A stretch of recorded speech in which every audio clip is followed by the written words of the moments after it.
Assalamualaikum warahmatullahi wabarakatuh. So, me and my friends will present about the Pahang National Park. Pahang National Park is located in Kuala Tahan, Pahang. It is known as a Malaysia's prime national park because according to the research or collected data that have been made by many people, this place have been existed over than 130 million years old. So basically, this park is more older or ancient than the Amazon and Congo Basin rainforest. Next, this place is estimated over than millions acres that spanning 3 states which are Kelantan, Terengganu and Pahang. In this park also, they have more than 15,000 plants, 150,000 insect species, 25,000 invertebrates, 675 bird species, 270 reptiles, 250 freshwater fish species, and 200 mammal species. So, basically, the area of this park or Pahang National Park is like the UK's Lake District and Snowdonia National Park added together. So, I will be explaining about the weather forecast in Kuala Tahan. On average, the temperature are always high. A lot of rainy season falls in the month of January, March, April, May, June, July, August, September, October, November, and December. The warmest month is July with an average temperature of 32 degrees Celsius. And the coldest month is January, which is 28 degrees Celsius. December is counted as the most wet month. This month should be avoided if you are not a fan of rain. Trip to Pahang National Park Kuala Tahan is one of the interesting place to visit. This is because National Park is known as the largest forest reserve in Peninsular Malaysia.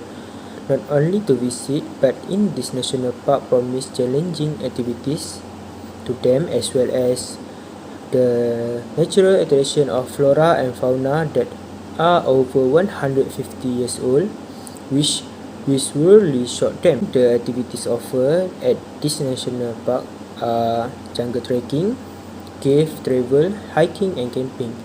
For jungle trekking is one of the activities that every visitor needs to do to get to know the plants around them. In addition, the organisation has provided a track or palm platform made by wood to facilitate their visitor, and these activities can be done in the morning or evening.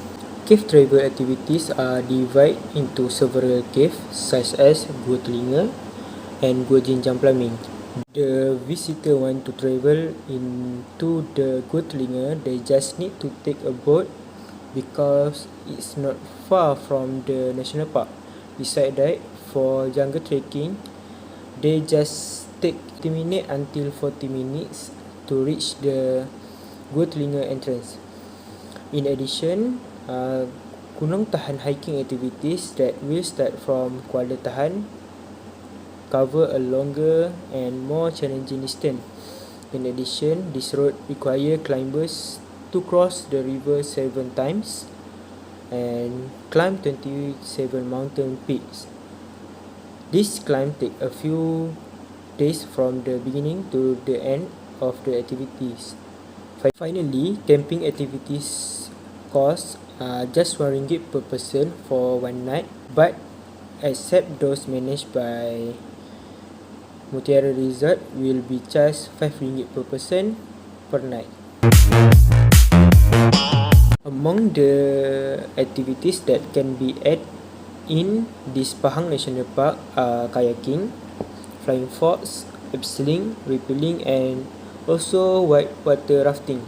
There is still a lot of space that can be used to house these activities, and it is very suitable and more interesting for visitors to come to Pahang National Park. These activities can be held with several affordable package and can be charged so that the tools used are always in a good condition and safe. In addition, with these activities, The national park needs to hire qualified trainers in these activities to ensure safety is always maintained and done properly. At the same time, the national park can establish a strong relationship with the Ministry of Youth Sport to get professional trainers. So, other than sport activities, they can enjoy many attractions that have been placed in the Pahang National Park, such as bird watching, canopy walk, visited Orang Asli village, floating restaurants, and other else. So for the canopy walk, it is estimated about 510 meters of the bridge, which tourists can enjoy the nature view that consists of flora and fauna at the height of over than 45 meters. For the bird watching, they can enjoy 380 species of Malaysian birds such as the hornbill, trogon, and also the flycatcher. The tourists also can visit the Orang Asli village at the Latar Berko, and they can do activities like a picnic, swimming, and enjoy the panoramic view of the village. And lastly, there are a few floating restaurants that tourists can try that have been provide Malaysians various of Malaysian and international dishes at low price.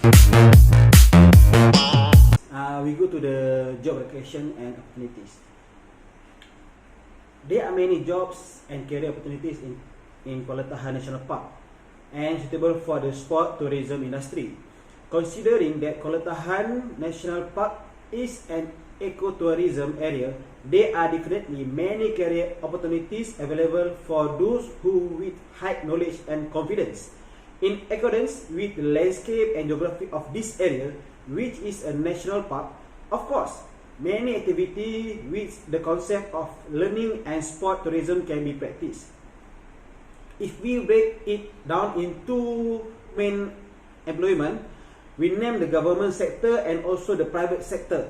For the government sector, of course, they are play a role as a stakeholder, where civil servant as a manager and also who was monitor all activity in Kuala Tahan National Park. It aims to ensure that every activity here is carried out in accordance with the acts and law in the National Land Code and the law provided. Among the job opportunities for the government sector are as forest ranger, youth and sport, and also tourism and culture officer. For the private sector, there are many careers opportunities that can be highlighted. Among the career opportunities available here is a tourist guide, facilitator program for team building, survival coach, extreme sport coach, and high rope activity coach, and many more. This is one of the job opportunities available in the Kuala Tahan National Park. In fact, there are many more career opportunities in this area if the government succeeds in implementing a sustainable developing in this Kuala Tahan National Park. Now, we go to the promotion and marketing related product and goods. For the promotion and marketing in Kuala Tahan National Park is a satisfactory level. If we do a further improve in terms of promotion and marketing of this Kuala Tahan National Park, we believe it will have a high impact on the activities in this Kuala Tahan National Park. There are many methods of promotion and marketing strategy that can be highlighted to attract tourists and visitors from local and outside of the country. Among the methods that can give an impact through social media and the government's diplomatic relationships with foreign countries. We are now living in a world without borders and high technology, which we know social media is a very helpful in promotion and marketing strategy. Social media is the fastest and easiest medium to do this strategy. We just need to provide an interesting video or montage related to the Kuala Tahan National Park. All sport tourism activity can be included in this video. This aims to attract tourists and visitors from local and outside of the country to come here. Through diplomatic relationship, the Malaysian government needs to do an agreement of understanding with the potential countries to bring the people of that country to the Kuala Tahan National Park. For example, diplomatic relationship with Turkey. The government can do a memorandum of understanding, which is MOU, to exchange our visitor and tourists as well as promote to the two countries together. We know that visitors from the Middle East are very fond of visiting our country with this equatorial climate because all the flora and fauna of our country is not found in their country. So this is one of the promotion and marketing strategy that can be implemented to promote this Kuala Tahan National Park. So for the next one will be SWOT analysis, which is strength, weaknesses, opportunities, and threats. So for Kuala Tahan, the strength is, I think, that the place have a lot of interesting places and activities that can attract tourists, such as Canopy Walkway, that is known as the highest and longest in the world. It is 500 meter long and 50 meter high from the ground. Another example of interesting activity is rapid shooting. So for the next one is weaknesses. There are no ATM machine nor gas pump. So for those who wants to visit Kuala Tahan, you must make sure you have enough money and gas as long as you stay there. Also, there are no line or internet connection that can make communications hard while you're at Kuala Tahan. The opportunities for Kuala Tahan is the infrastructure can be upgraded because there are a lot of unexplored land there. One of the proposition is to make an extreme park that consists of archery, paintball, go-kart, and much more. This can be enjoyed by all sorts of ages and can attract all of the tourists to come there. So for the next one are threats. So for threats, the village's income only rely on tourists, and if there are none, they will have no source of income and they will have to close all of the activities there. Now, we go to the issue and problem of the development of the destination. Issue and problem in Kuala Tahan National Park, Pahang, first the distance from the main highway, and second, the public transport. The nearest toll plaza is Temeloh Toll Plaza, East Coast Highway 1. The distance from Kuala Tahan National Park to Temeloh Toll Plaza is about 120 km, with an estimate time of 1 hour 50 minutes. The issue of distance between Kuala Tahan National Park and the main highway is a major factor why visitors and tourists are not choosing this location. This is because when a sport tourism place is far from the main highway, it will cause a waste of time for tourists and cause them refuse to choose this location to do sport tourism activities. Another factors are public transport. The main town closest to the Kuala Tahan National Park is Jerantuk City, which a distance of 67 km, and travel time by public transport is 1 hour and 5 minutes. When the distance of this location is too far from the main city, this make public transport service difficult. Only taxi and bus service are the main transport of the public transport to get this location. It is common knowledge that when it's come to public transport and remote location, this cost of basic goods will increase slightly. So, this is among the issue and problem of the development of these destinations. If these two main problems can be solved, we believe the development can be implemented sustainably in Kuala Tahan National Park in the future.